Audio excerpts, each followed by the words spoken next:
नमस्कार, मैं हूं Amod Shrivastava. Amazing thought, amazing message, amazing information की दिशा में आज एक कदम और आगे। आज के इस दो चिंतन का विषय है रूप और गुण तथा सत पात्रों का चयन।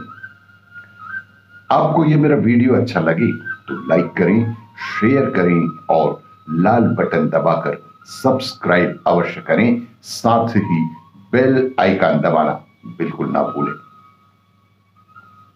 आज के इस प्रथम चिंतन का विषय रूप से अधिक गुण का महत्व। एक समय की बात है, दरबार में बैठे हुए सम्राट चंद्रगुप्त ने चाणक्य से कहा कि गुरुदेव, काश आप खूबसूरत भी होते। चंद्रगुप्त के ऐसा बोलने पर सारे दरबारी उनकी ओर देखने लगे, परंतु चाणक्य ने शांत स्वभाव से कहा कि राजन, इंसान की पहचान उसके गुणों से होती है, ना कि रूप से।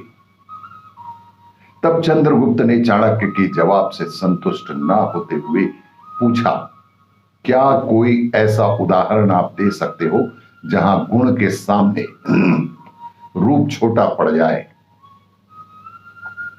तब चाणक्य ने 2 गिलास पानी मंगवाया। राजा को पानी पीने को दिया गया।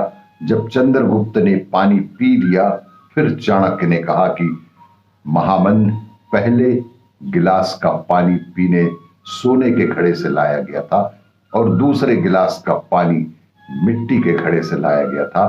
आपको कौन सा पानी अच्छा लगा?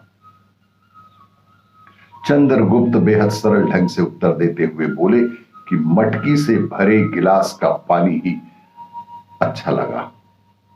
नजदीक ही सम्राट चंद्रगुप्त की पत्नी मौजूद थी। वह चाणक्य के दिए गए उदाहरण से काफी प्रभावित हुई। उन्होंने कहा कि वो सोने का घड़ा किस काम का जो एक इंसान की प्यास पूरी तरह से ना बुझा सकी। मटकी भले ही कितनी भी कुरूप हो, लेकिन प्यास मटकी के पानी से ही सही ढंग से बुझती है। यानी रूप से कहीं अधिक महान गुण का महत्व होता है। इंसान अपने रूप के कारण नहीं, बल्कि अपने गुणों के कारण पूजा जाता है। गुण को दूसरे को भी दिया जा सकता है, लेकिन रूप किसी को नहीं दिया जा सकता। इसलिए हमें अपने गुणों को बढ़ाना चाहिए और दूसरों के गुणों को ग्रहण करने का अवश्य ही जीवन में प्रयास करना चाहिए। आज के इस दूसरे चिंतन का विषय सत पात्रों को देता है परमात्मा सब कुछ। एक गांव में संत ज्ञानेश्वर का कथा वाचन चल रहा था।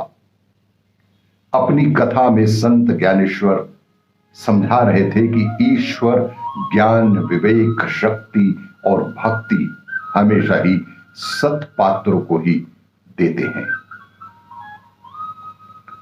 संत के ऐसा कहने पर कथा सुनने आई एक महिला ने कहा कि मैं आपसे सहमत नहीं हूं, मैं आपसे बिल्कुल असहमत हूं। वह बोली, अगर सब कुछ सत पात्रों को ही मिलना है तो फिर इसमें भगवान की क्या विशेषता रही?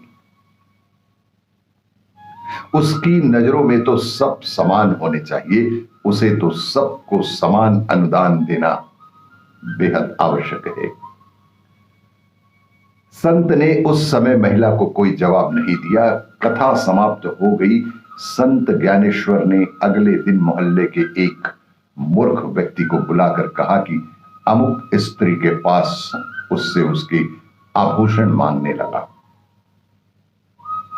उस ज्ञानेश्वर ने उस मूर्ख व्यक्ति को बुलाकर कहा कि अमुक स्त्री के पास जाकर उसके आभूषण मांग लाओ।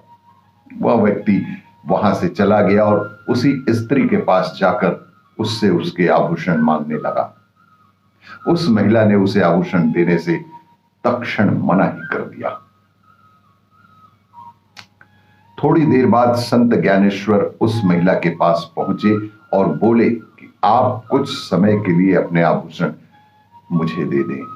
महिला ने अपने आभूषण संत को सौंप दिए। उन आभूषणों को हाथ में लेकर संत ने महिला से पूछा, अभी कुछ देर पहले एक व्यक्ति आपके पास आभूषण मांगने आया था, आपने उसे आभूषण देने से मना क्यों कर दिया? महिला ने कहा कि मैं उस मूर्ख व्यक्ति को, अनजान व्यक्ति को मैं कैसे अपने मूल्यवान आभूषण दे सकती थी। संत ज्ञानेश्वर बोले, जब आप अपने इस सामान्य से आभूषणों को बिना सोचे विचारे किसी कुपात्र को नहीं दे सकती, तो सोचिए कि परमात्मा अपने समस्त अनुदानों को अपात्रों को कैसे सौंप सकते हैं। इसीलिए कहते हैं कि सत पात्रों को ही परमात्मा देते हैं आशीर्वाद। आपको ये मेरा वीडियो अच्छा लगे तो लाइक करें, शेयर करें और सब्सक्राइब अवश्य करें। धन्यवाद।